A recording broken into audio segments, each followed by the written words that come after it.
and our Ashok ji will read How to Love God. Yes. How to love God. Jai Baba. Yes. Jai Baba. Jai Baba. Baba has taught us how to love God. So I'll start with how to love God. To love God in the most practical way is to love our fellow beings. If we feel for others in the same way as we feel for our dear ones, we love God. 1. If instead of seeing faults in others, we look within ourselves, we are loving God. 2. If instead of robbing others to help ourselves, we rob ourselves to help others, we are loving God. 3. If we suffer in the suffering of others and feel happy in the happiness of others, we are loving God. 4. If instead of worrying over our own misfortunes, we think of ourselves more fortunate than many others, we are loving God. 5. If we endure our lot with patience and contentment, accepting it as His will, we are loving God. 6. If we understand and feel that the greatest act of devotion and worship to God is not to hurt or harm any of His beings, we are loving God. 7. To love God as He ought to be loved, we must live for God and die for God, knowing that the goal of all life is to love God and find Him as our own self. Avatar Meher Baba Ki Jai.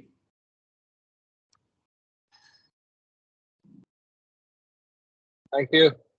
Thanks, Ashok. So, welcome to this session on discourses. We see a lot of people joining in on this Sunday morning. A Sunday morning that is in the winter. It's nice, great weather out here. I'm in Bangalore, and I was just checking on how things are with Ravi in Chicago. So overall, nice time of the year. So we continue our journey onto um, um, discourses. So let's see where we are. So that's where we are. We are halfway through formation and function of sanskaras. So any thoughts before we get started? So last time we had added this based on our discussion, right? There was a question on conviction. So I've added it in there. So we are, where did we stop? Let me check that. We'll go to the text and then we'll get started. Any thoughts before that?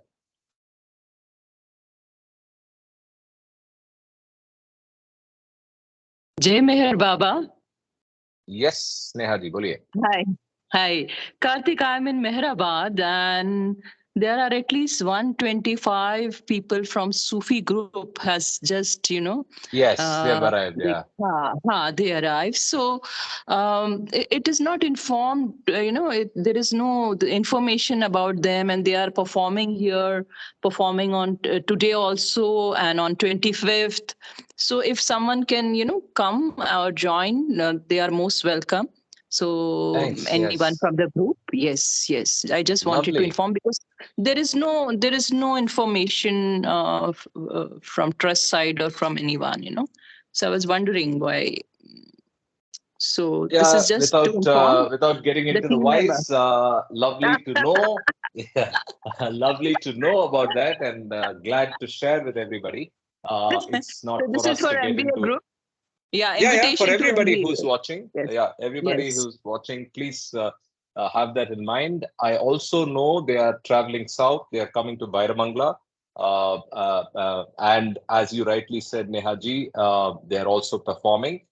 They have multiple events planned for, I think, 5th of December. So keep that in mind, those of you who are in the south. It's a big group of Sufis. I didn't know it was 100 plus.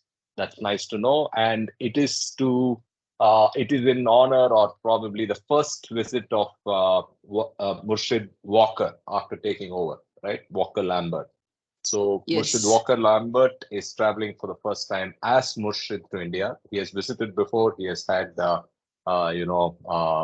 talks that he has delivered in multiple places, including Bangalore. But this is his first visit as Murshid. Yeah.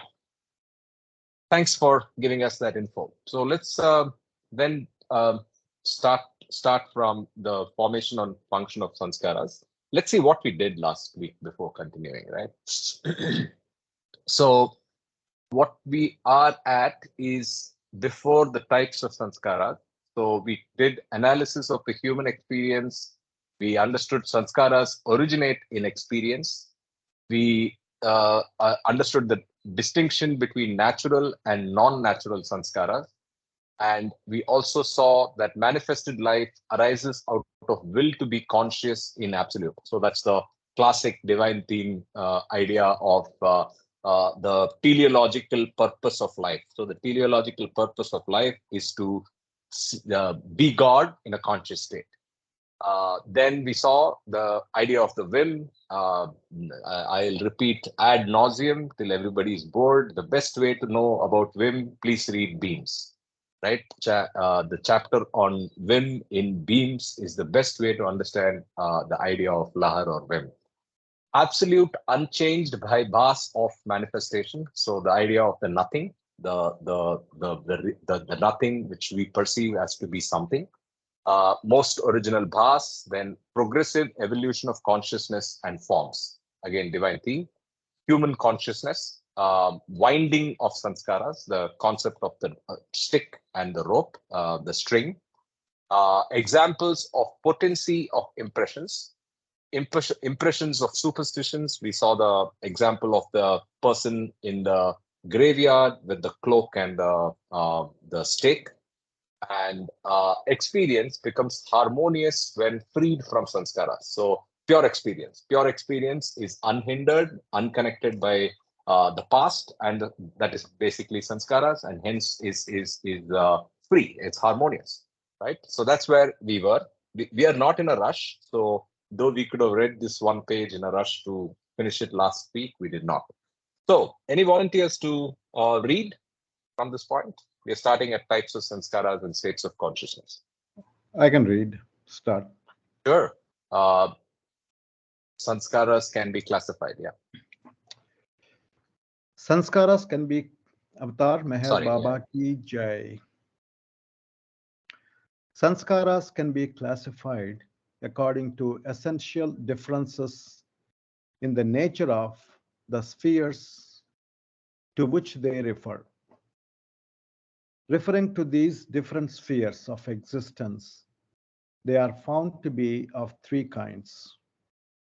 One, gross sanskaras, which enable the soul to experience the gross world through the gross medium and compel it to identify itself with the gross body.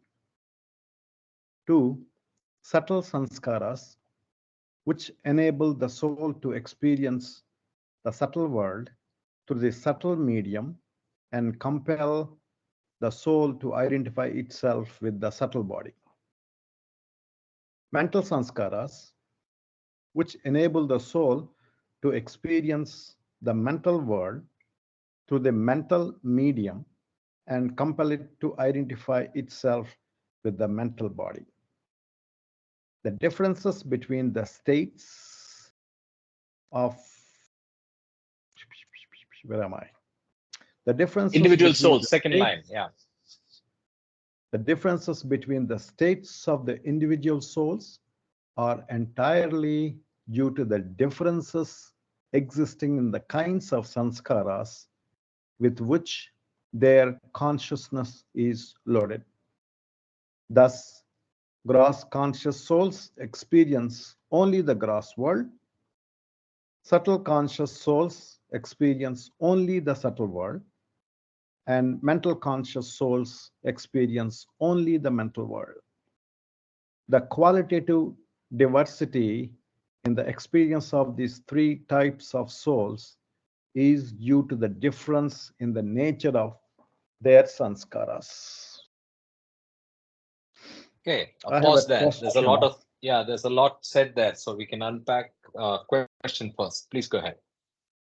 Yeah, my question is, here Baba says, whoever is in whatever the world they are in with their respective bodies, gross to be in gross world, subtle to be in the subtle world, mental to be in the mental world. What about those people, even though they are in higher planes, they behave like normally as a normal human being in the gross world? Can you paraphrase that? Are you saying what the people who are in higher states of evolution, other planes, how Not do they evolution, deal with the higher gross world? planes, involution. They are in Involution. the higher planes of involution. Let's say some Baba, Meher Baba agent is in fifth plane. I can tell you a couple of examples. When Baba was in Italy, they were sitting outside in a restaurant, and this gentleman was going in a topless car with a cap, and he looks very gayish, very fun-loving guy. And Baba pointed to him and said, he's in the so-and-so plane, and he's my agent. That's number one. Another example is when they were in Switzerland, when they were all the Mandali, when they were taking a boat ride in Lucerne, I think. This construction worker comes and sits opposite to Meher Baba. For about half an hour, he dozes off and then gets up, and while leaving, he turns around and looks at Meher Baba, and Baba looks at him. They smile at each other, and then he leaves. And then Baba said, this construction worker is in probably, I don't remember, fifth plane or wherever it is. He is in a higher plane. He is one of my agents, and he is so Understood. tired of his work. So he came to take some rest. So he came here, and I took up his work. And then when the rest is over, he went back. And he is married with children, and they don't have even a single idea about his actual status. What's So the you question? understand my question, right? Question is, No. well, they are very Yeah. normal, right? They're very normal Sure. people. In my opinion, looks Yeah, like normal. normal is relative. Yeah. Gross conscious Yeah. persons. Maybe they are not. We don't know. But Baba said they are in higher planes. His agents. So here, there's a gap here. If somebody is in the gross world, he's with the gross sanskaras, and somebody in the subtle world with the subtle sanskaras only, but not gross and mental. And somebody who is in mental body, in the mental world, they only have mental sanskaras, not gross, not subtle. So Correct, how can correct, we correct. explain that? Yeah. Yeah, Okay, Ravi, Kama let has me- his let hand me up. attempt. He's okay. Okay. First Sanjay, Before- then. So Yeah, go ahead. let me attempt. Sure. As per God Please. speaks, yes. Somebody in subtle world can his gross world activities are controlled at subtle level, that subtle level consciousness. So you may see what you see as gross, but actually is in a subtle world. Somebody in a mental world can his subtle world activities and gross world activities get controlled from mental world. Suppose somebody in the sixth plane or fifth plane, his gross, you may see him as a normal human being, but his controlling is from the subtle level of consciousness. That's what I have understood from God Speaks. Kama can probably explain better. Yeah. That's nice. That's good. That's good. Good answer. Yeah. Yeah, Thank you. Thank you, Sanjay. Yeah, Jay Baba, can you hear me? Jay Yes, Baba, please go ahead. Go ahead, Kama. Yes. So basically, just to add on to what Sanjay said, is that a person in the subtle plane between first and fourth is using his subtle body to work in the gross world, subtle world, and the mental world. And the person who is in the fifth, sixth plane, who is in the mental body, who's in the mental world, uses his mental body directly to work in the gross world and the subtle world. So, for example, people like us who are still in the gross world of sanskaras, that is in the phenomenal world, we are using our gross body to deal with the gross world, the subtle world, and the mental world. So the idea is that the sanskaras, of course, depending on which plane you are, as we know, in the plane of involution, you will be used, your gross sanskaras have become subtle sanskaras in the first and fourth plane. And the subtle sanskaras become mental sanskaras in the fifth and sixth plane. So that sanskaric part imprints are always there. Of course, it's of different degrees or intensity, as we know. But why we see these people who are normal, what we call as the 7,000 people in the spiritual hierarchy between the first and seventh plane, is that they are using their body depending on which plane they are existent. So this is what I've understood about why we can't, we are not able to differentiate who is in which plane, because they'll be very normal. Jai Baba. Yeah, I think that's a very good answer, and I mean extension of what Sanjay also rightly said, right? So I think Good job. Yeah. the you. key Thank words you, again are both in God Speaks and here. So there's states and experiences and planes, right? So we'll have to understand and meditate on that to get a better. When you read this again, when you get the meanings of those three words, the states of consciousness, planes of consciousness, and the experiences of the consciousness, they almost sound synonymous. I'm sorry to say, at least to myself, right? But they are not, right? They have specific meanings in Baba's world, in both God Speaks and here. So again, that's just a side comment I had to make. Yeah. That's If good. there's nothing Good, else, good. we can Thank continue. you. Thank you, Yeah. Kama. Thank you, Karthik. Thank you, Sanjay. The self-conscious souls are radically different from all other souls because they experience the oversoul through the medium of this self, capital self, whereas the other souls experience only their bodies and the corresponding worlds. This radical difference between the consciousness of self-conscious souls and other souls is due to the fact that whereas the consciousness of most souls is conditioned by some kinds of sanskaras, the consciousness of self-conscious souls is completely free from all sanskaras. There you go. It's only when consciousness is unobscured and unconditioned by any sanskaras that the initial will to be conscious arrives at its final and real fruition, and the infinity and the indivisible unity of absolute is consciously realized.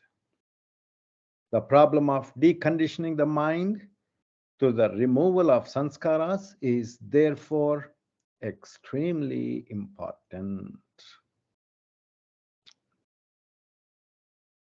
Okay. So the stage is set. The stage is set for with the last line on what we are going to do with sanskaras.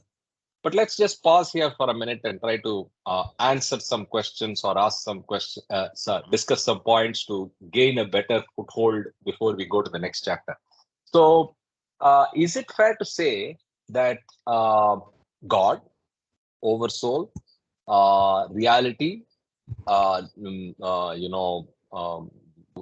the other words, the divine, infinite intelligence, all the words that we want to use to represent that with a capital T, minus sanskaras is equal to, if you're trying to mathematically see the relationship between God and sanskaras, what is it? So does sanskaras equate to phenomenal world? When there is sanskaras, there is phenomenal world. If there is no sanskaras, there's no creative universe. Is that a fair way to say? Because if you Yes. notice this Yeah. chapter, the whim, the creation, Vim is the first sanskara. So that gave birth to the first soul, I mean the first life, creation, and then all of the evolution subsequent to that. So is it fair to say that sanskaras is the trigger point for the creative universe? It's not just a trigger point, but without sanskaras, there's nobody here. There's nobody can exist in this world. The creation world does not exist.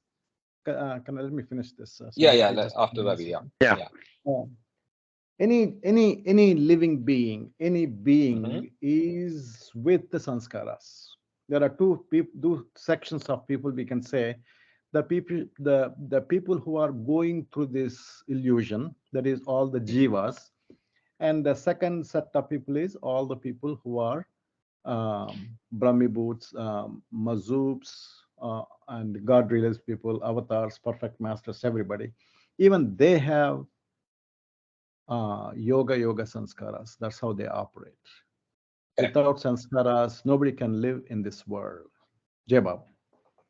Very interesting. So you're also saying the nature of the sanskara differs, but then without sanskara, there's no, existence as we, again, I don't want to use the word existence because existence has a different connotation, existence with a capital E. I'm going to say, like you put it, life, right? Presence in the creative universe. That doesn't exist without some form of sanskara. Kama, you have your hand up. Please go ahead. See, when the sanskaras are all taken out, when all the sanskaras are taken out, they acquire yoga sanskaras, people who are realized. Correct. The people who get liberation, they don't have to worry because they don't have a body, so they don't have to worry about it. They become one with the union with the existence. Sorry. I had just a question. Is the Vim the first sanskara? And after the Vim, the gaseous state started, the 7 gases, and then first, for ease of understanding, Baba says that for you it will be very difficult to comprehend. So I start with from stone. Do these forms, pre-human forms or pre-animal forms or pre-creature forms, are also having sanskaras like stones and metals? And after that, we see a life which is moving, which we can comprehend like a worm and a bird and animals. So the sanskara starts, to my understanding, just after the Vim. The Vim becomes the first sanskara. Is that understanding good? I'm totally on that side. I totally think that is the case, right? So I'm trying to see raised his hand first. Yes, please. Yeah. Kama. Jai Baba. So one of the things I wanted to add was my previous comment was also that Baba has mentioned that whether you are in the first plane, second plane, up to the 6th plane, the chasm between the first plane and the 7th plane, because the 7th plane is the real world. The gross world, subtle world, mental world are part of the grand illusion, right? So what he has also said that the chasm, the division between the first plane and the 7th plane versus the 6th plane and the 7th plane are infinite. So that is an interesting point to know. Why? Because when he talked about, that there is no need to go through each of the planes unveiled. Better to go veiled because you don't have to waste time getting experience in each of these different planes. So in one sense, it makes sense, as Baba says, that you just surrender to me and I will take you veiled, which is a better option than going unveiled. And then the second point I wanted to make was that in this, I was reading about God in a pill. And on page number 3 and 4, I'll just quote something about consciousness. So when he talks about the experiences of taking drugs, this is what he says. Even such experiences as these are but the shadows of the subtle plane experienced in the gross world, for they are not continuous. However, these are not spiritually harmful, but neither are they spiritually beneficial. But experiences induced through the use of drugs are harmful physically. Even actual experiences of the subtle planes in the subtle sphere, which are always continuous, are likened to the pleasure of children playing with toys. However, these experiences are spiritually beneficial since they create a longing in the aspirant for further advancement. But union with God is impossible without the grace of the perfect master. Consciousness is fully evolved and complete as soon as the soul identifies itself with the human form. This consciousness neither increases nor decreases. Only the experiences of consciousness increase. Hence, the states of super consciousness, super consciousness, super consciousness, and God consciousness. This, in other words, is gross consciousness, subtle consciousness, mental consciousness, and God consciousness. The lighter the burden of impressions or sanskaras, the higher the experiences of consciousness. There is also a state of perverted consciousness. It is a state in which consciousness indulges in induced experiences, such as those gotten from the use of drugs, and even the most fantastic experiences thus induced are only the shadows of the subtle plane experienced in the gross world. Only the one who knows and experiences reality, who is reality, has the ability and authority to point out the false from the real. The only real experience is to continuously see God within oneself as the infinite effulgent ocean of truth, and then to become one with this infinite ocean and continuously experience infinite knowledge, power, and bliss. To summarize, what is interesting out here is, this is something I learned, that the gross consciousness can be referred as state of super consciousness, subtle consciousness as super consciousness, mental consciousness as super consciousness, and God consciousness, of course, is God consciousness, which is Nirvikalpa Samadhi. Jai Baba. Yeah. Okay. So, any questions? So again, to take on Sanjay's point, there's no doubt in the fact that the lahar, the whim, is the first sanskara. He refers that here. He also refers that in infinite intelligence. I'm trying to get that reference. But yeah, there's no doubt in that.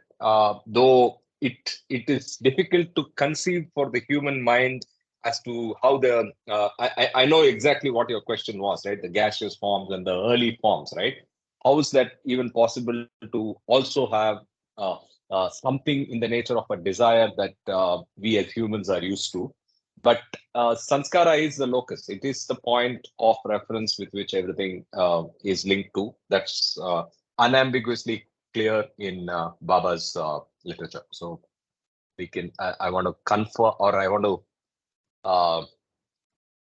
I think that word prarabdha in Hindi or Sanskrit means that prarabdha is the start, the start Correct. is from the layer. So, yeah, prarabdha sanskara. Jai Baba. Can I comment on that? Sure. You know, my understanding, maybe correct me if I'm wrong. My understanding is whim is the cause, need not be first sanskara, because in God Speaks, it's clearly said, who am I is the representation of that first sanskara. But why did it come is because of the whim that is latent in the God state, because that came from nothing, home point. Whim is more, I never read anywhere, never understood as whim as the sanskara, but whim is the cause of the first sanskara. That's what I want to say. Yeah, makes sense. Good subtlety. Good to meditate upon, actually, this point. Yeah. So, where's Ashok? Where's uncaused cause? Ashok.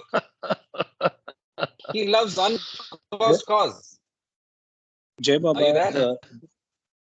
Jai Yeah, Baba, Yeah. I think to add on to what Ravi said, I think it is well put because even if you look in the normal world, in the gross world that we live in the awake state, when we are doing, let's say, window shopping, going through Madison Avenue or going through a mall, and what happens, you're just looking at all the different things that are displayed walking, and suddenly you see something and you get this whim to go buy it.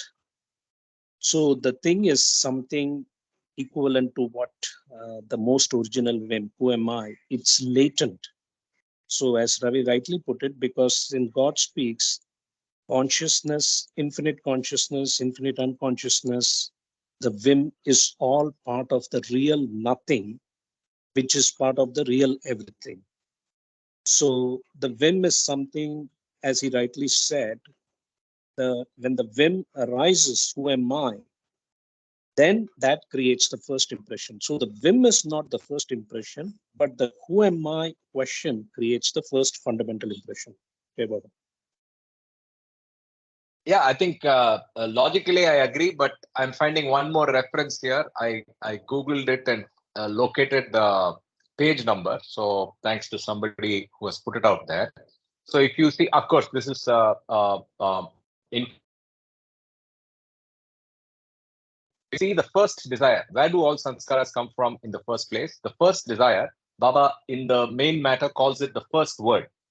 And the word again is a biblical reference. If you remember, those of us who joined the infinite intelligence reading, word is the biblical reference where in the Bible it is said, in the beginning there was the word. It's a famous line, right? So that's the whim, or the closest idea to the whim in the Bible. So there, here Baba says, where do all these sanskaras come? I mean, here infinite intelligence says, I should be careful. Where do all these sanskaras come from in the first place? The first desire, the first word was the first sanskara. Now, there is a footnote for word. The first desire, the first word seems to correspond to what God speaks calls the original whim or laha. So the jury is out. Nothing and everything has a very, very clear pointer to whim being the first sanskara. Okay, Bhau Kalchuri specifically says that. I can get you the page number of that as well. But that is Bhav's words. Baba's words has not equated. So Ravi, Kama, you have your time under the sun. Both of you are. I mean, I genuinely like your explanation, Ravi. It's, as I said, very logical, right? So sanskara is the result. The first thing that happens is the question, right? Okay, so if All the that's credit goes to Baba. All the credit goes to Baba. sure, absolutely. Needless to say, right? Okay, so if we are okay, let's get to the second part of sanskaras. This is the first part. There are 4 parts. Removal of sanskaras, cessation, wearing out, and the unwinding of sanskaras. Anybody wants to read, or I can read as well? I'm just checking. Okay, let me read for a bit. First, subtitle. So let's read the subtitles before we start so that we know what we are doing.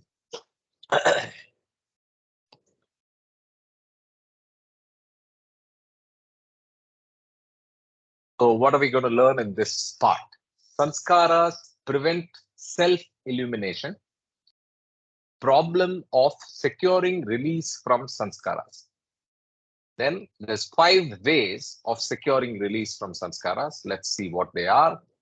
I think that is renunciation, solitude and fasting, penance, denying desires their fulfillment, and desirelessness. Then you have poise of non-wanting and principle of neti, the principle of iterative denial. Then you have negative element in all aspects of asceticism. Negative sanskaras must also disappear before enlightenment. Again, Ashok has been quiet, but then idea of the zero sanskara, where even the negative should go away, right? And I know we talked about that, right? So Absolutely. two sessions back, we talked about is the fact that there should be the play of opposites. Does that mean that negatives are also negative behaviors or negative aspects are also to be exposed? So we should not worry about it. Surely not, right? Anyway, so let's get to removal of sanskaras, part 1. Sanskaras prevent self-illumination. So they come in the way of self-illumination. Let's see how. Human beings do not have self-illumination because their consciousness is shrouded in sanskaras or the accumulated imprints of past experience. In the human form, the will to be conscious with which evolution started has succeeded in creating consciousness. However, unconsciousness does not arrive at the knowledge of the oversoul because the individual soul is impelled to use it for experiencing sanskaras instead of utilizing it for experiencing the soul's own true nature as the oversoul.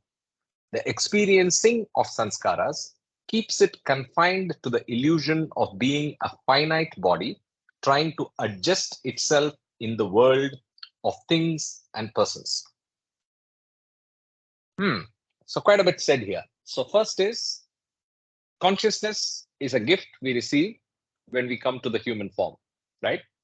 And it comes through the process of evolution. And to quote from God Speaks, consciousness is at its apex, right? So consciousness is near zero in the gaseous forms, and then it's at its highest peak, and consciousness does not increase after the human form, right? So that's what is being said here.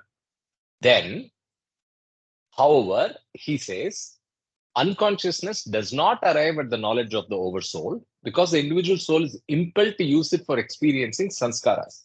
So, consciousness, thanks to sanskaras, focuses on experiencing the phenomenal world and gives it more prominence than understanding the soul's own true nature as the oversoul, right? So, the last line is also important. Experiencing of sanskaras keeps it confined to the illusion of being a finite body, trying to adjust itself in the world of things and persons. Okay, let's continue. Problem of securing release from sanskaras. Individual souls are like drops in the ocean. Just as each drop in the ocean is fundamentally identical with the ocean, the soul, which is individualized due to bhas or illusion, is still the oversoul and does not really become separate from the oversoul.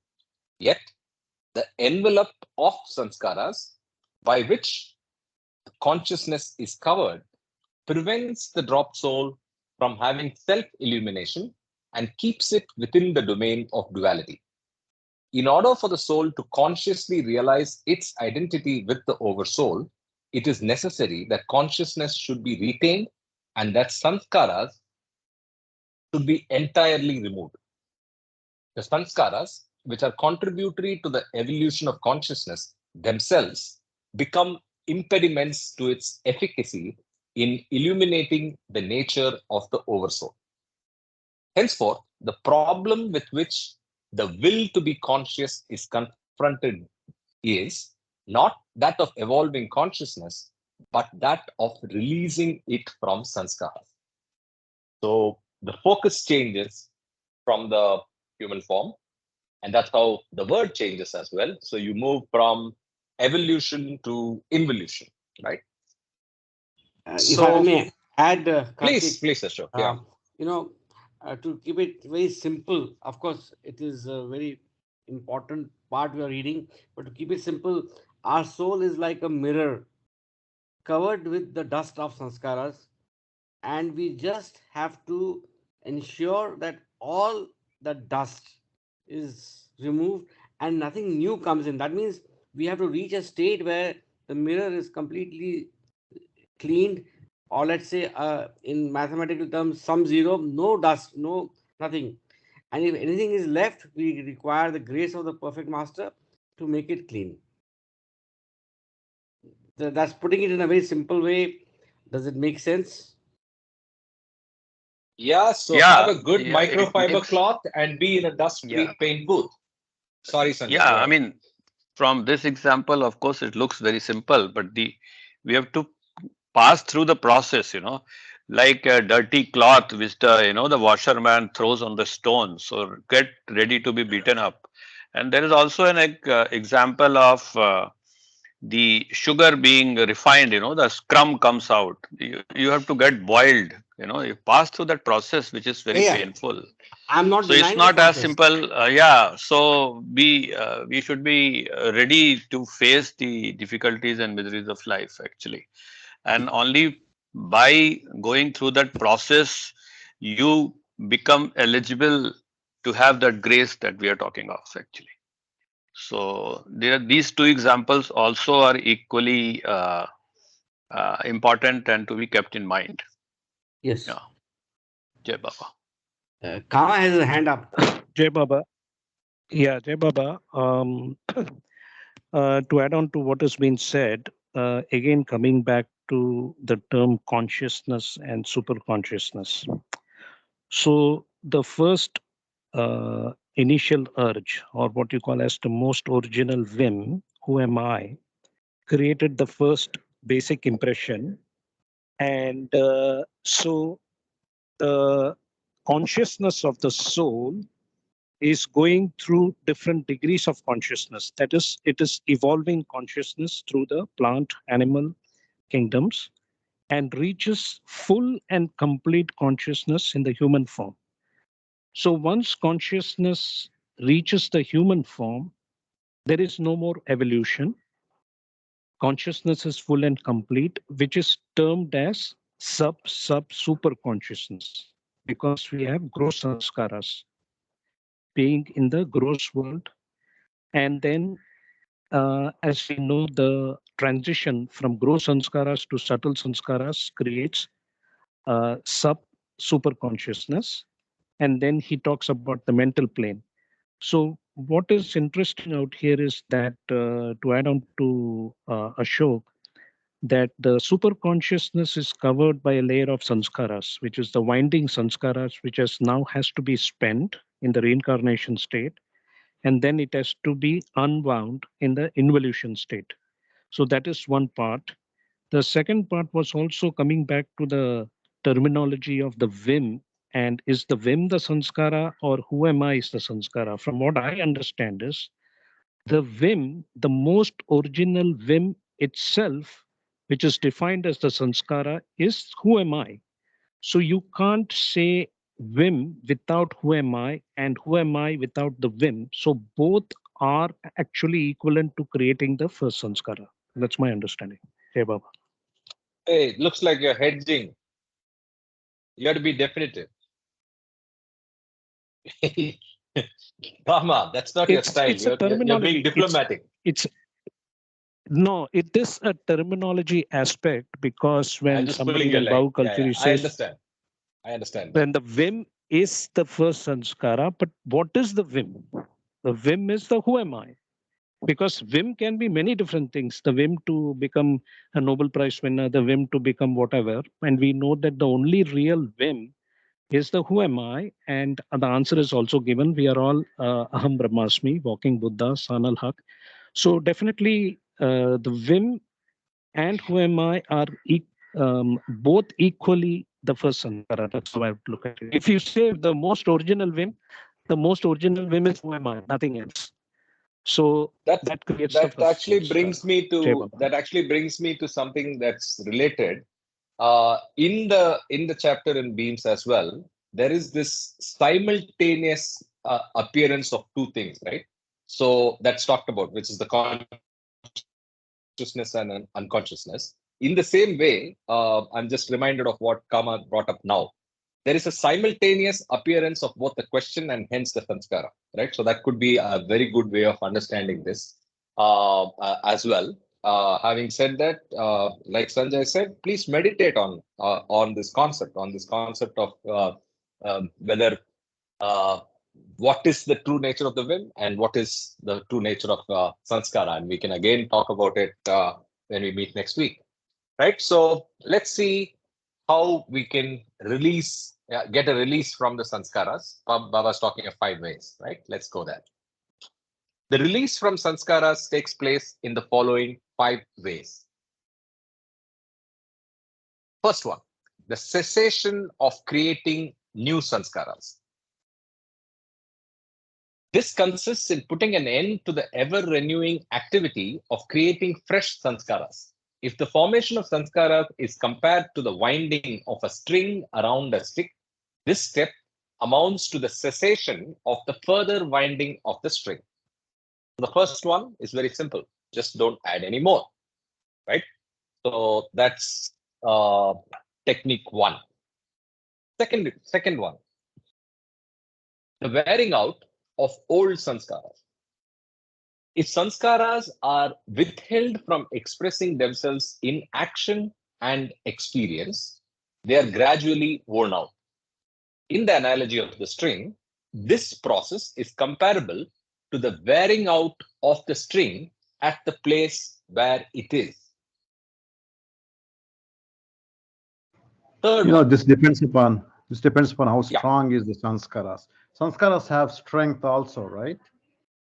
So if it is a mild one, then it's okay to ignore it. If it's very strong impact on your mind, then it's an issue to think about. But it can be helpful to think about it.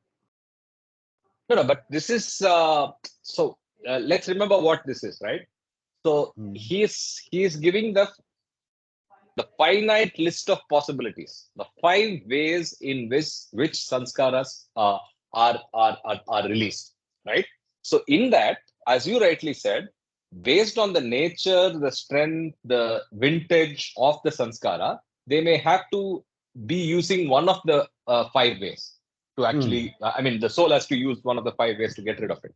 So totally agree with you, but multiple. These are the 5. Yeah. These are the multiple. You can't have a 6 is what I'm saying. You can't have a 6. It has to belong to one of these 4, one of these 5.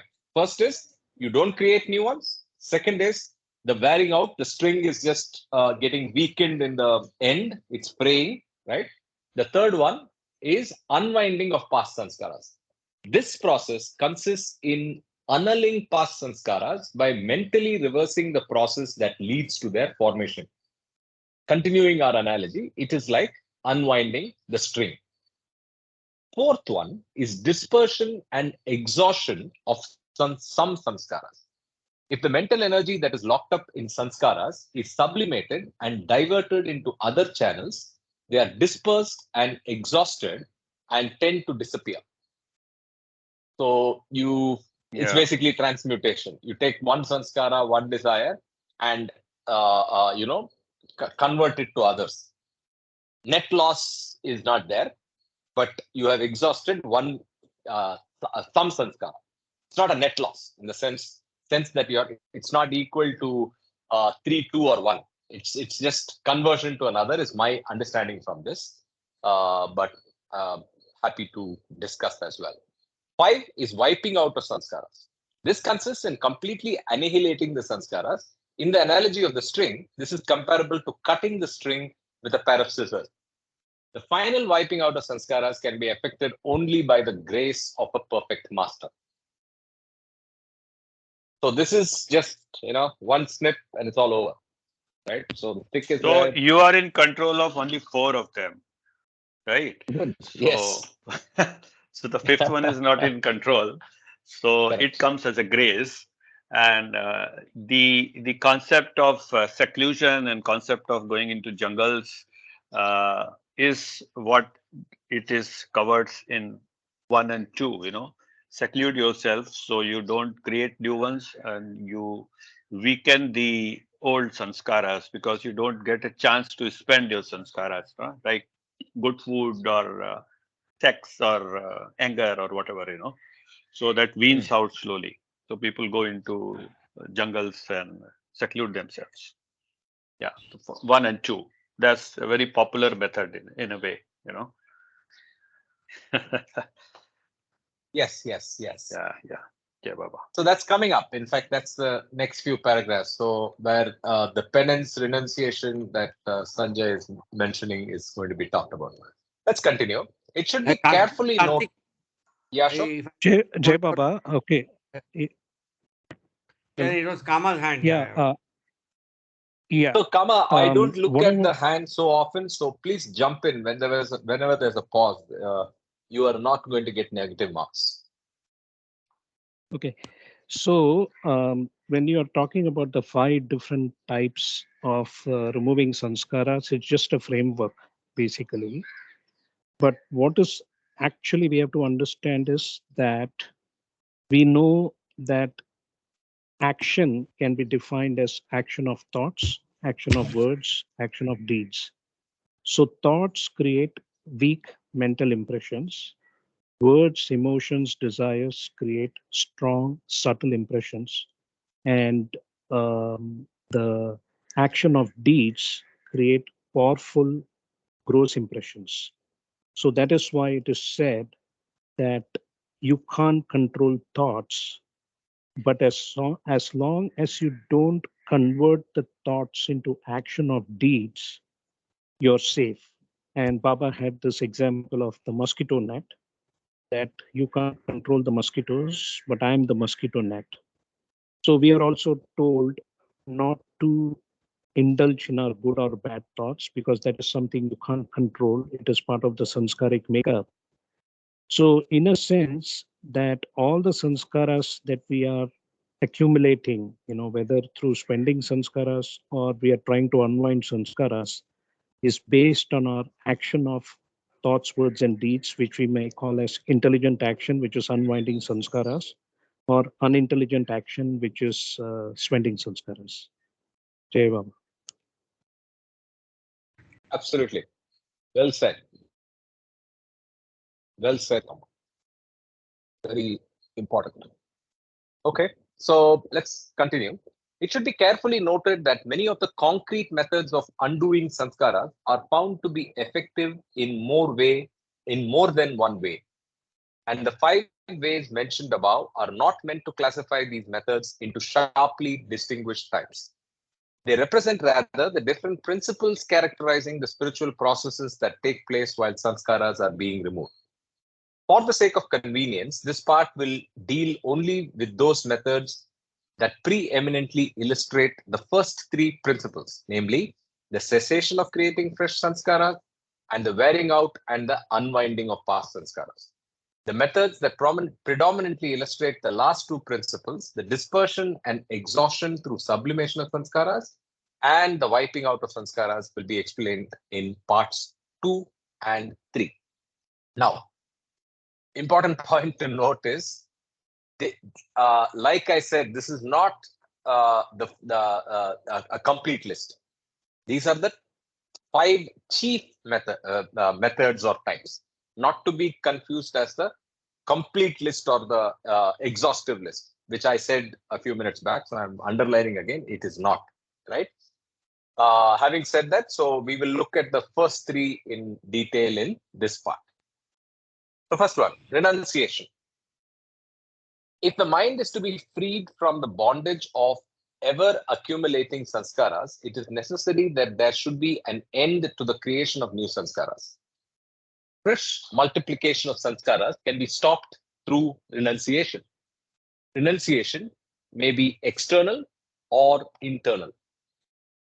External or physical renunciation consists in giving up everything to which the mind is attached: home, parents, marriage, children, wealth, friends, comforts, and gross enjoyments.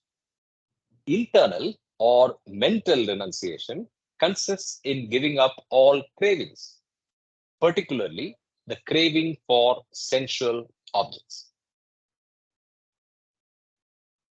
Though external renunciation in itself is not necessarily accompanied by internal renunciation, it often paves the way for internal renunciation.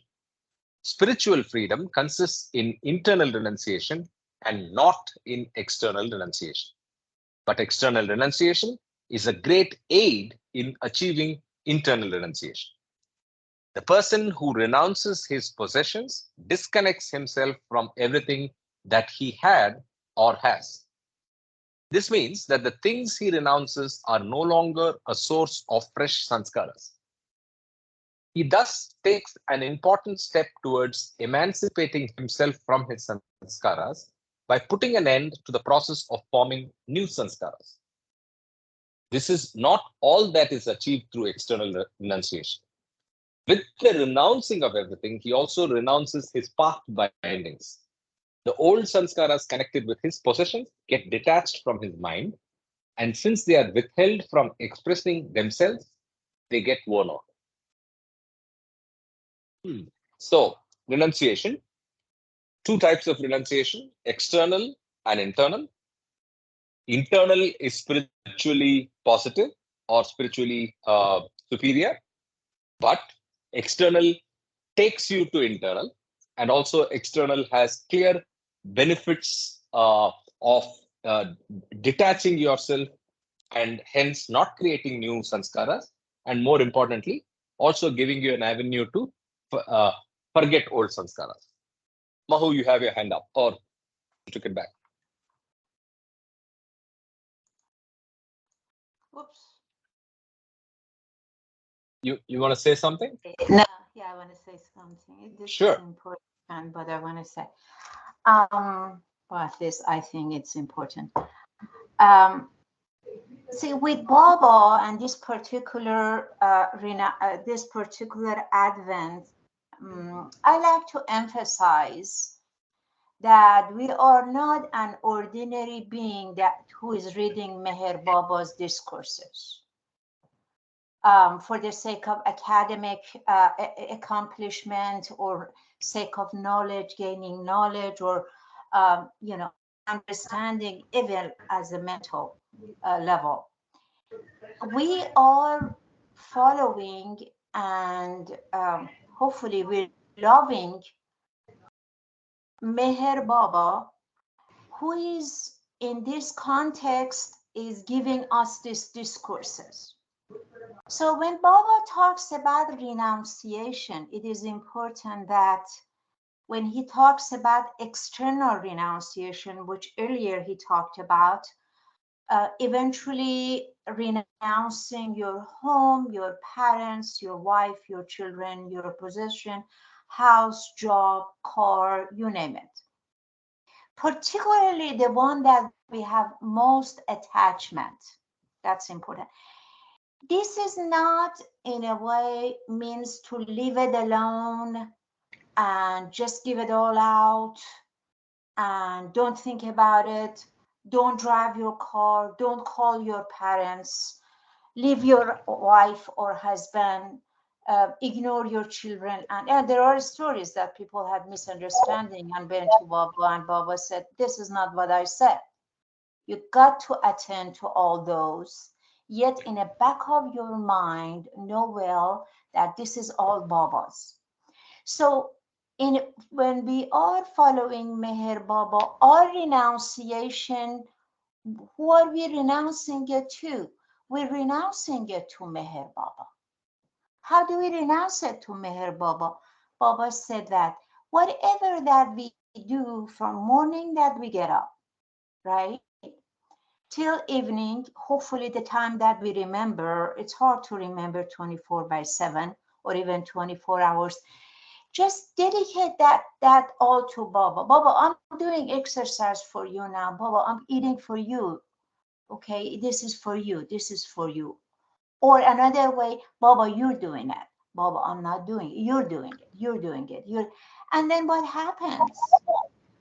The new session of forming a new samskaras that somehow may be attached to our old samskaras from previous lives, right? So it's like killing the, what is that impression? Killing two birds with one stone. Okay, so, yes. Yeah, so it is important that when Baba says renunciation, doesn't mean we go and live in the cave, or a lot of people move to Mehrabad or lived in Miraza. No, that's not what Baba said. Anyway, I wanted to emphasize on that. Great. I mean, absolutely good point. And with specific relevance to where the world is today and how also contextually Baba has emphasized than ever before from other advents that responsibilities are primary, right? So which means that renunciation should not be a form of escape. Renunciation is a form of it's a technique to use, and beautifully Mahu said renunciation can be done with using another tool Baba's already given that bring more of Baba into our lives, right? Provisional working ego, just make everything Baba's, right? And thank you, that was a good And one more thing I like to add, Karthik.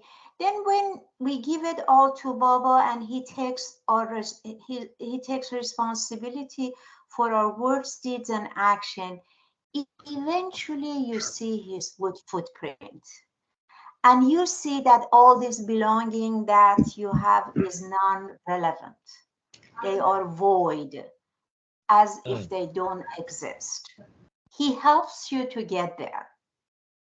So that's another cookie point. Anyway. Woo! That sounds like a voice of experience. So, hail Mahu. So anyway, I think you're right. You're absolutely right. It's a process that we have to learn from and move closer to Baba, closer to our exhaustion and elimination of sanskaras. Okay, so let's continue a little more. For most persons, external renunciation creates a favorable atmosphere for the wearing out of sanskara. An individual who possesses wealth and power is exposed to a life of indulgence and extravagance. His circumstances are more favorable for temptations.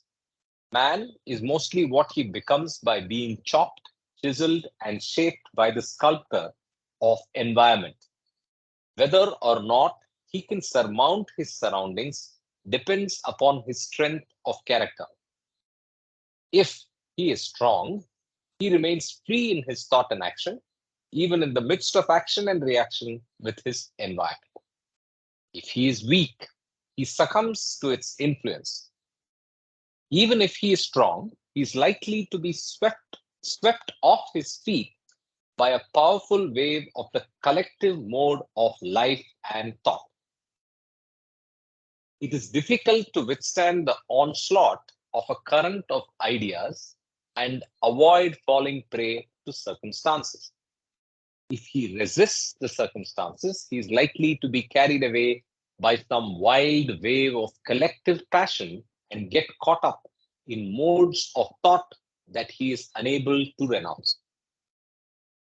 Though it is difficult to resist and overcome these influences and surroundings, it is easier to escape from them.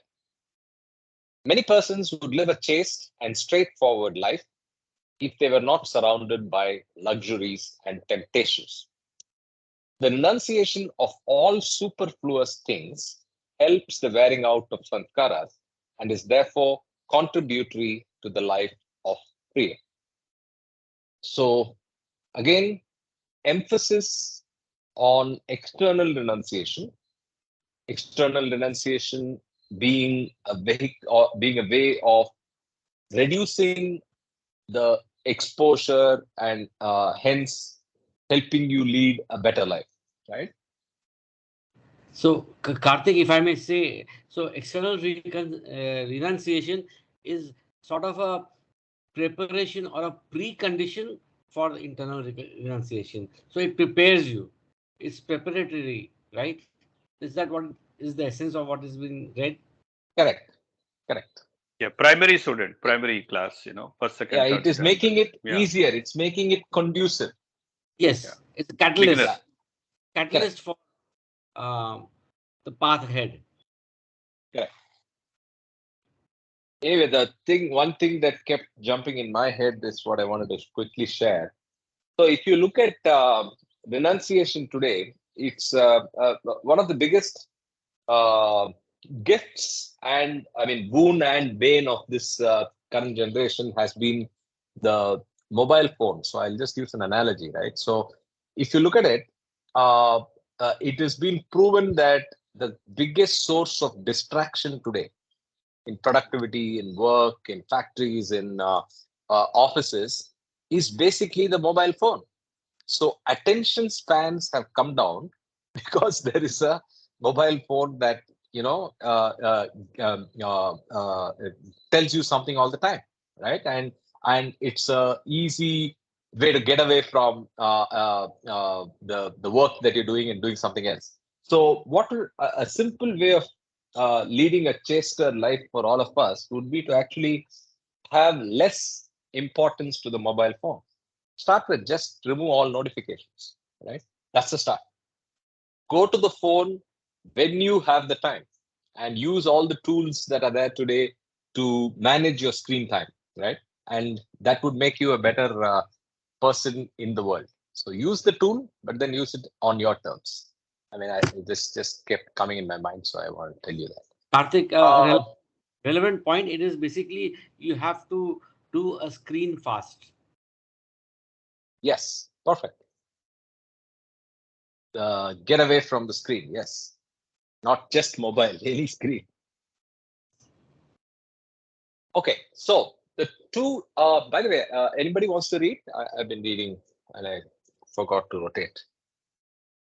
Ashok, you want to read for some time? Yeah, please. The two important. Yeah, the two important forms of external renunciation that have special spiritual value are solitude and fasting. Withdrawal of oneself from the storm and stress of the multifarious worldly activities and occasional retirement into solitude are valuable for wearing out the sanskaras connected with the gregarious instinct. But this is not to be looked upon as a goal in itself. The subtitle is solitude and fasting. Like solitude, fasting has also great spiritual value. Eating is satisfaction, fasting is denial. Fasting is physical when food is not taken, in spite of the craving for the enjoyment of eating. It is mental when food is taken, not for its delights and attachments, but merely for the survival of the body. External fasting consists in avoiding direct contact with food in order to achieve mental fasting. Food is a direct necessity of life, and its continued denial is bound to be disastrous to health.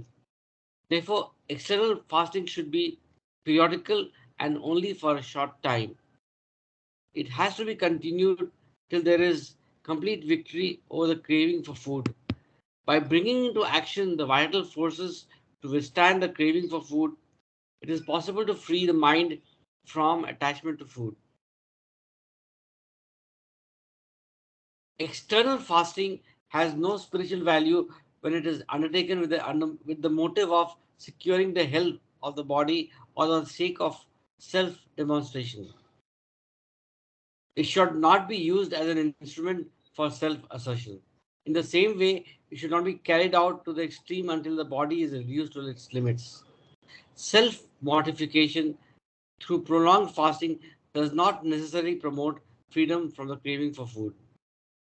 On the contrary, it is likely to invite a subsequent reaction toward a life of extravagant indulgence in food.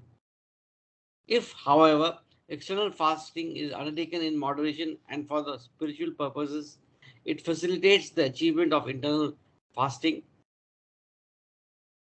When external and internal fasting are wholehearted and faithful,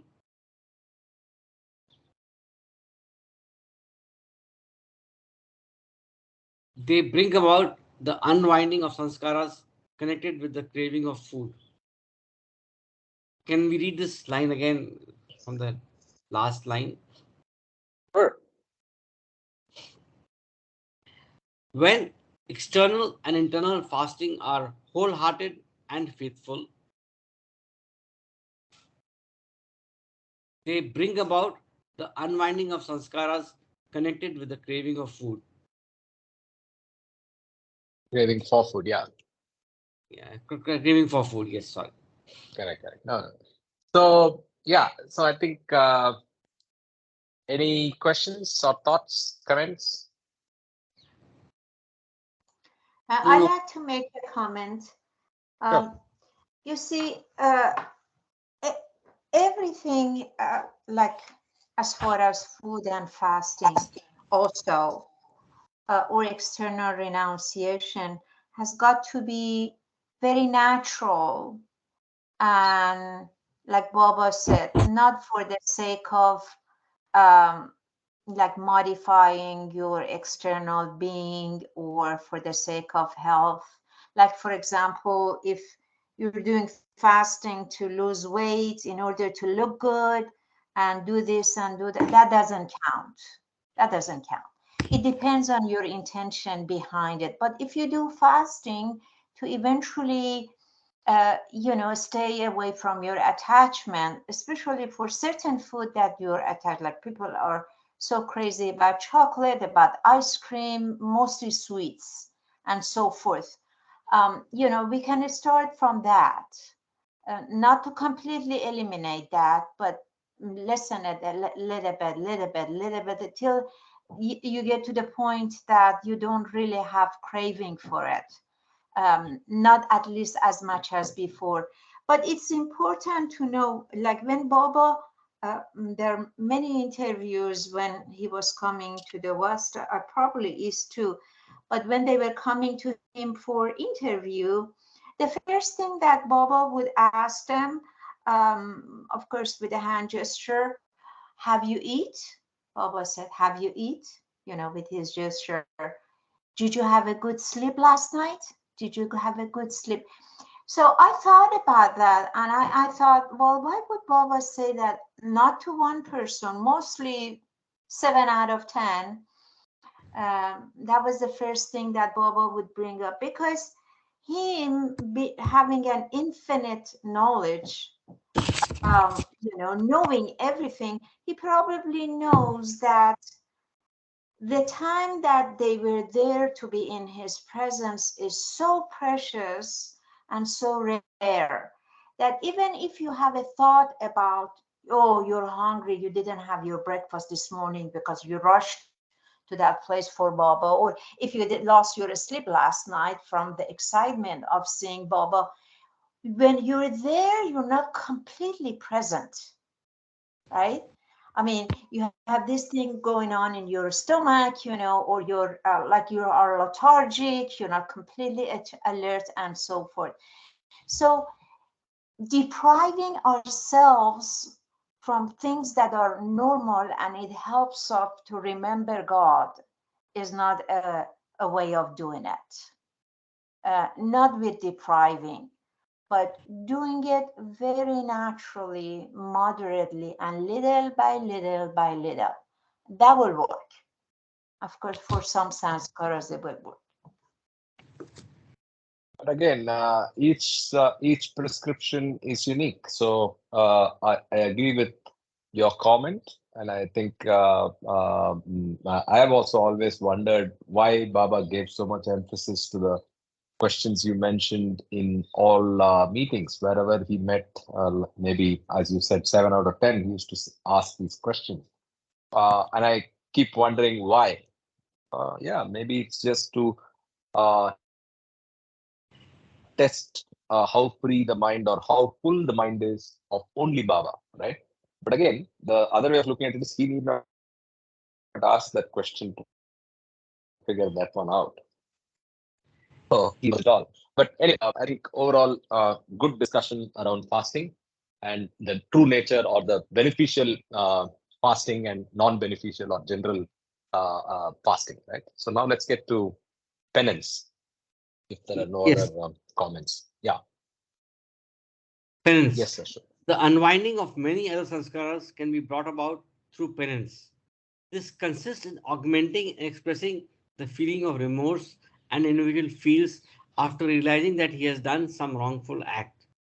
Repentance consists in mentally reviving the wrongs with severe self-condemnation.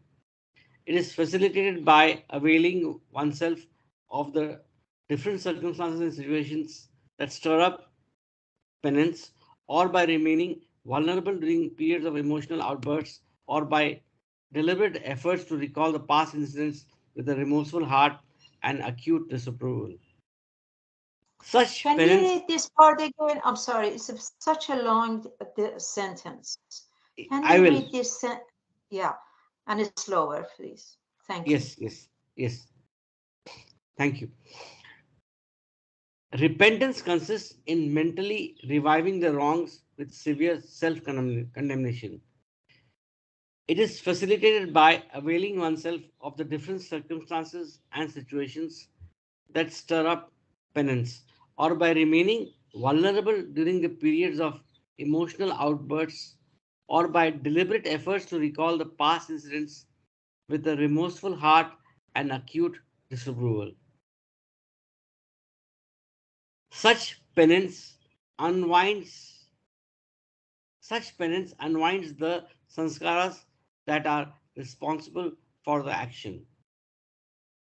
Self-condemnation accompanied by deep feeling can negate the sanskaras of anger, greed, and lust.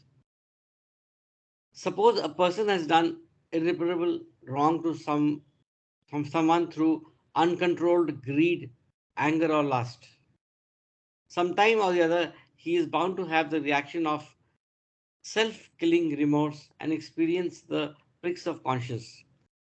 If at this time he vividly realizes the evil for which he was responsible, the intensity of emotional awareness by which it is accompanied consumes the tendencies for which he stands self-condemned.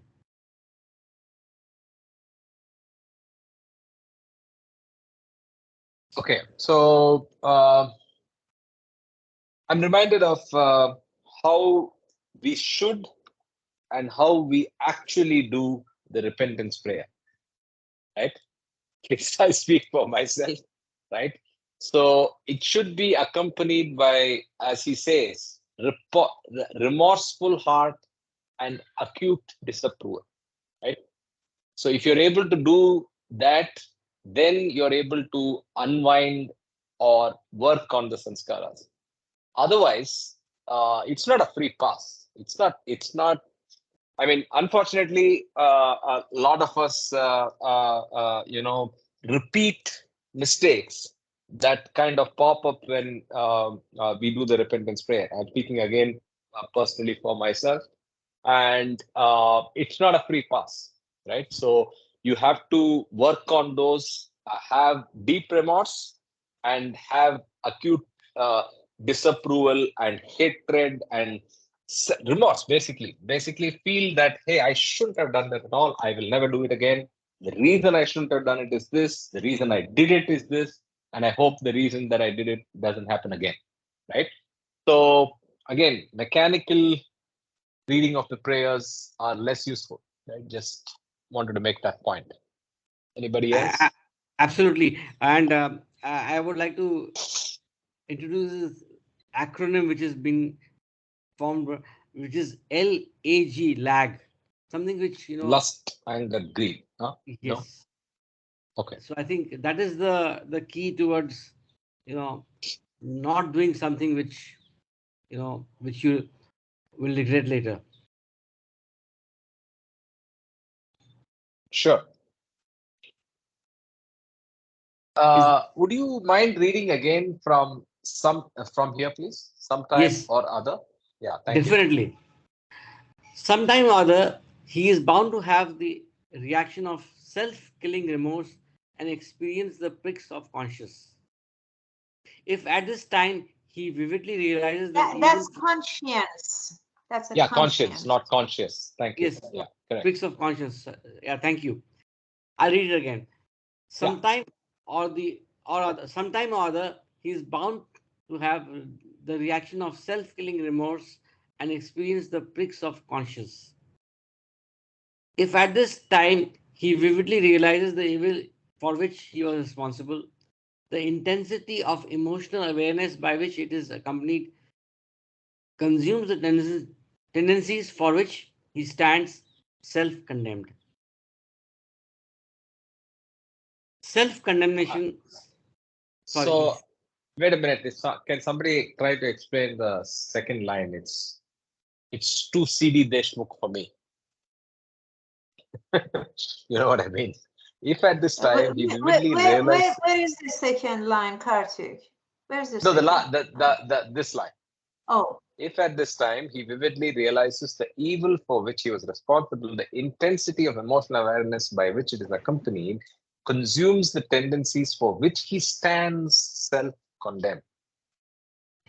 You know, if I may answer that, Yeah, please.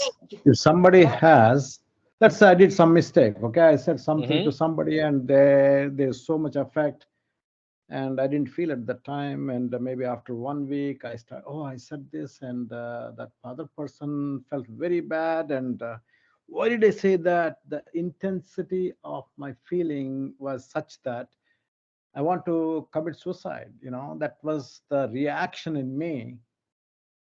But the reaction of such intense feeling will help us to remove those tendencies. That's what it states.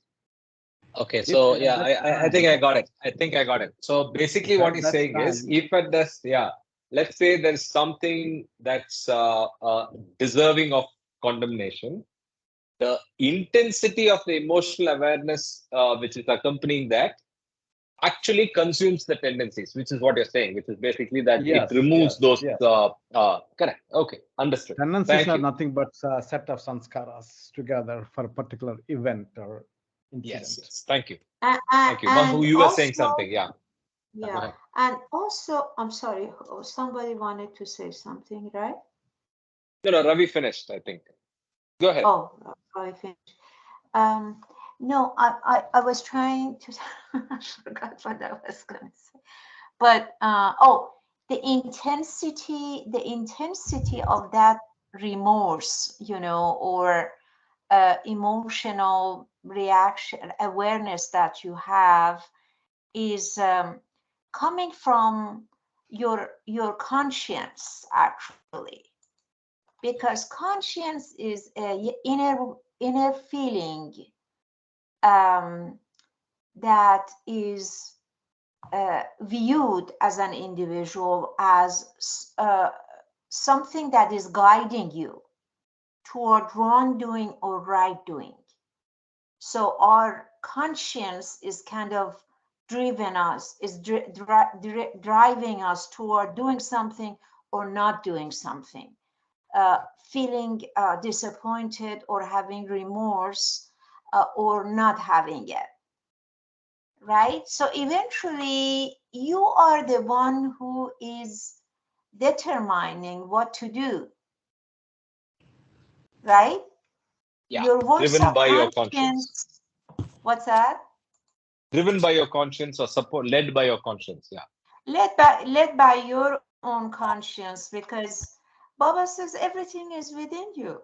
You're infinite. All the answers are within. So eventually we've got to work on that. So that will be awakened in us. Yeah.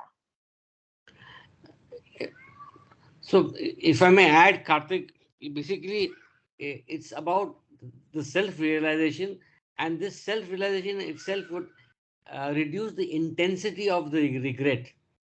It's sort of a, you're trying to have. No, I think it's beyond the regret. So the regret actually undoes the sanskara. If the regret is deep enough and real enough, then it undoes the sanskara. That's what he's repeating. That idea came up earlier in the para, but he's using a complex phraseology to repeat the same thing. That's my understanding.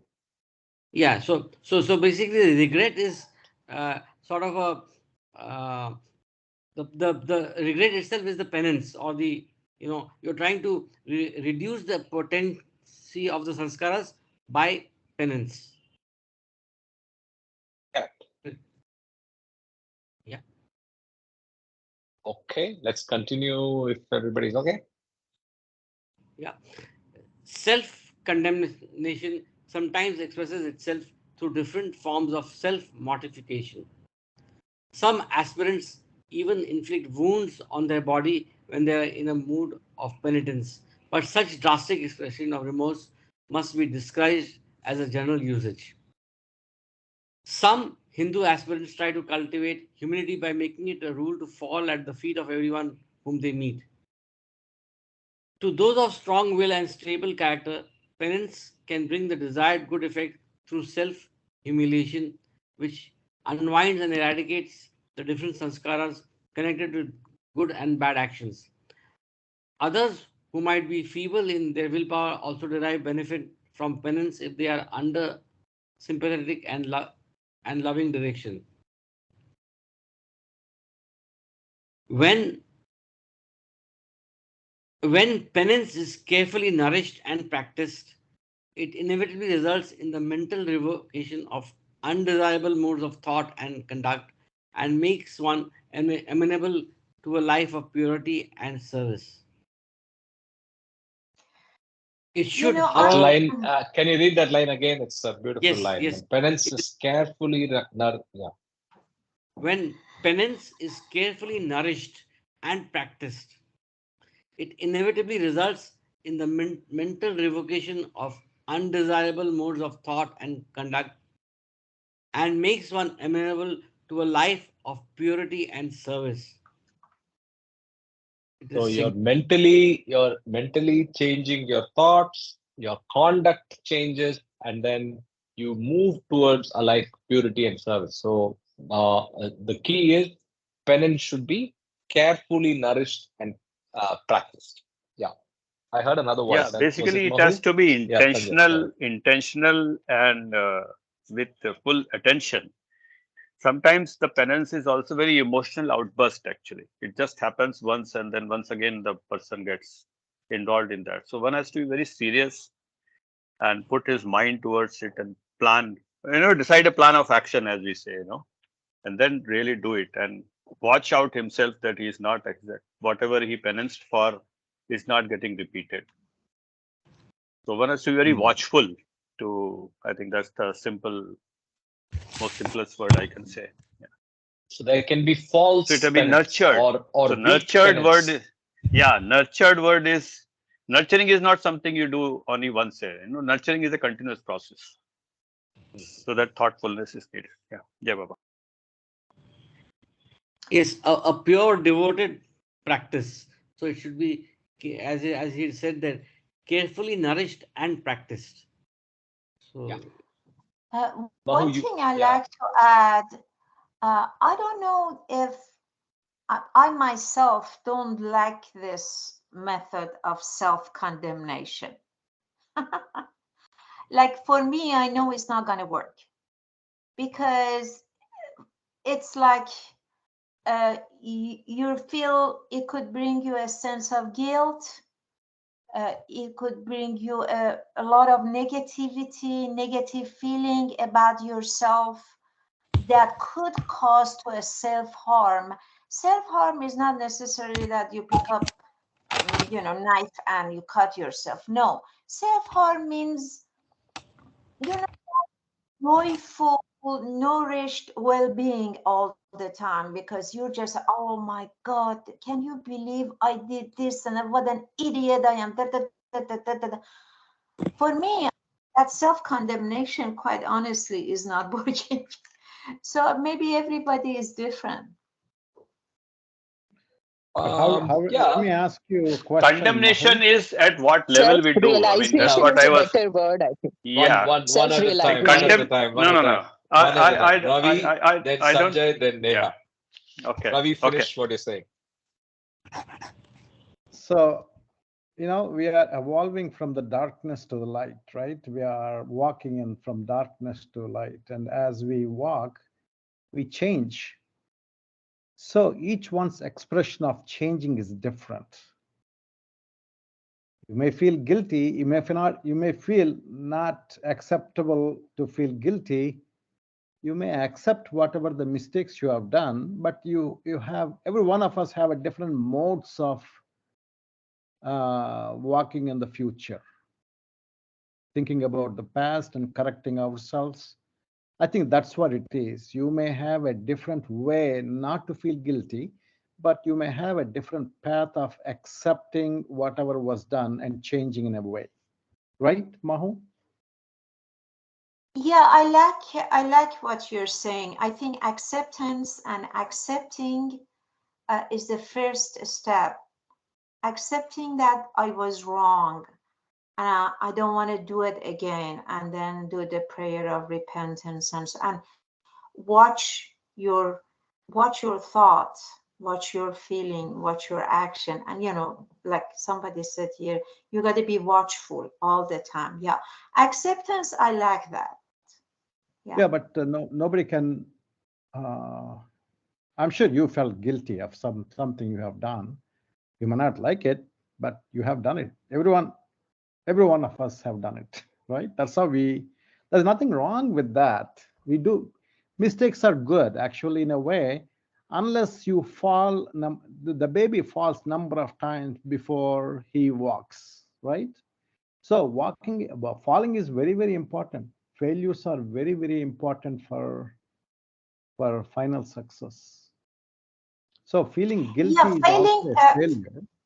I'm sorry. Failing is okay. Failing, of course, we have to. It's life is about failing and Yeah. success. How you react to failing differs react. from each of us. Yeah. Yeah. How Okay, do we Jeba. treat that afterwards? Jeba. When we Yeah. do something, how do we deal with it? I think that's the question. Yeah, condemnation is not something so negative, actually. Condemnation is just, that you are saying, then why did we do this, actually? So unless we have a serious thought about it, that comes close to something condemnation, Unless it is serious, then there's always a chance that you do it again. So I don't find condemnation as such a bad word to say. Yeah, yeah, Baba. But Sanjay, to your point, the way condemnation is described here, condemnation has to be strong to be effective. Correct. Strong Yeah. and well thought out and purposeful, right? Yes. Which Mahu feels, now that's her opinion and that's her personal frame of reference. Okay. She feels that it's very negative and wouldn't work for her because it ends up putting her in a negative spiral. Sometimes it does it to us as well, right? Even the very thought of something even that we don't like puts us in a negative spiral. So I identify with that. Correct. But so what I was saying earlier point was you have to work on it on a mental level, actually. If you get too emotional about it, then yes, you fall prey to your emotions and you feel, oh, I am so bad, I am so this thing and all that. But if you want to work on it and improve yourself, then you come from a different mindset. And there is an action plan, as I earlier said, and you be watchful. So then it's okay. Yeah. Yeah, Baba. Absolutely. I have a question from a group. Does any of you, for example, have thought about some of the things that you have done which was not really good, or some a personality trait you had before coming to Baba, or before you really found your master and so forth? Do would there be a time when you go back to that and say, oh my God, can you believe I did this and this and this? And that feeling of disappointment and what do you call it? Pashiman. Pashiman means Correct. Self-regret. I have actually. It was part of a course that I did with my diabetes management, and the doctor made us write as a general anything you have done wrong. Say right and say sorry about it. And then everybody has some stories where they did not do as what they expected us. He was expected to do or she was expected to do. So that was an exercise that I did about 3 years back. It was very, very relieving, so to say, actually. Though I wrote and kept it with me, but at least I wrote itself made it, to blurt it out and write it in a paper, Jai Baba. Yeah, Good exercise. Absolutely, Sanjay. It's the process of letting go. When you write or if you speak or you confess, you let go. because you've done, you can't undo the past, but at least you have, you're expressing, repentance. And I think Baba has given us that scope of repentance, and that repentance prayer itself is so profound, so that you let go and move on, and with the conviction that you will not commit that same error again, or as we have read today, add back to our sanskaras, head towards the sum zero. Jai Baba. Let go, but not in a mechanical way. Let go in a thoughtful way, in a way where we will not repeat it again. And you're so right with that analogy, Sanjay. Consciously. The ego framework always is tending towards denial, right?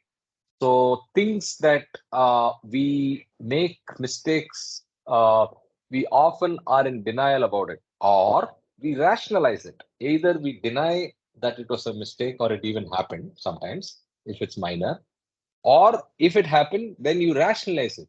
You say, oh no, but there's no other way I could have done that. This was the best I could do. This was the best in that context or whatever, right? So you rationalize. So I think deep reflection and like you mentioned, a simple tool of even journaling, just writing down one's failures is a good way to start to see how bad the situation is, right? So good point. Nehaji also wanted to say something.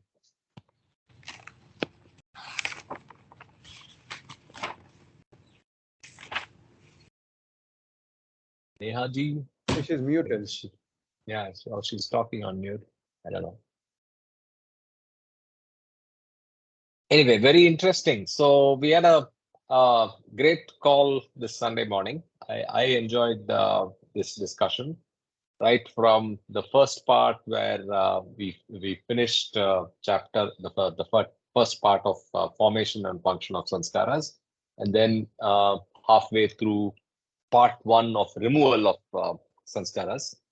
So I'm please keep thinking and meditating about these questions. Think about the Vim and Lahar. Think about the five types of dealing with sanskaras, and of course also what we discussed in the last few minutes. How can we improve ourselves? How can we do self-condemnation as a way of affecting our sanskaras, in a way of working them away or neutralizing sanskaras. So think on all these aspects. Have a great rest of the Sunday. I have a question, Karthik. Sure. As a Baba lover, Mm-hmm. think seriously and tell, okay? Mm-hmm. In the international cricket game, who should win? Today? India or Australia? Today. As a Baba lover. As a Baba India lover. is winning today. India is winning today, but There is- why is the first phrase? So if you talk at it from a purely spiritual standpoint, I would just say may the best team win. But Absolutely. I'm human, and I'm patriotic, and I'm passionate to support my team today, right? I think they've had a great run, by the way. Do you mean to say you are in duality, Karthik? Firmly right now. Firmly. I'm not in denial of that. So we connect on MST at 11 p.m. in the night tonight. Sure. For Ravi, this is the morning. So Sunday morning for Ravi. Yeah. Yeah, I'm planning to wake So up. I have no illusion of not being in duality, Ravi. Unfortunately, or fortunately. And I am Indian. My sanskaras are Indian. I like cricket. I'm not actually crazy about cricket. I signed up and first time saw a game in 3 years, which was the semi-final 2-3 days back. And that too, I didn't see the whole game, but I signed up the account and everything and set it up. So But I'm not Baba frequently loved into cricket. today. I'm going to. Yes, I know. So we have to love cricket because Baba loved it, and he saw a test match No, no. when Yeah, Nehru and saw in Delhi. So He was a wicket keeper, excellent wicket keeper. And there is a beautiful story of one Muslim man who challenged Baba after he was in the dazed period, after Baba Jan's kiss. Oh, He was okay. challenged and he said, I can come and play only, very for a short time. If you can get me out, I'll surrender. Some such shart was there, the bet was there. And then Baba took his wicket and threw away his stumps. That's okay. story. Iraj story. Yeah. Very interesting. I didn't know that. Yeah. I've not heard that Yeah. before. Yeah. I Absolutely. have it. Yeah. It is on So, the. Ravi, what is the motivation for your question? What do you want me to say? You want me to say, I don't care? As a Baba lover, the countries are only borders created by people. Baba never considered any partiality for Indians or anything. He has a universal mind. So every human being, every jiva is equal for him. So what would Baba think? That's how we should think. But Ravi, how will we enjoy the game unless we are part of one team, It's no fun. Good food for thought. And Baba played against the Zoroastrian team playing against Muslim teams. Then Baba said, oh, you are also same, I'm also same, so let's not play. Yeah, So the game is like that, that. You have to take it just like a game. That's all it is. The problem is, in our next life, we all will be born in Australia. That will be problem. No problem. I am good with that. I think in sports, if I may add, in sports, may the best team the best prepared team win. And and we are dealing with two different worlds: the world of duality and reality. And Baba's domain is mainly the world of reality. And so I think it's mutually exclusive. And of But course, Ravi, finish it, Ashok. Yeah, sorry. and of course, India should win. Is my personal take in this. But In the Ravi, world we have accumulated enough sanskaras to be born in Pakistan. So don't worry about Australia. Oh my goodness. Opposites.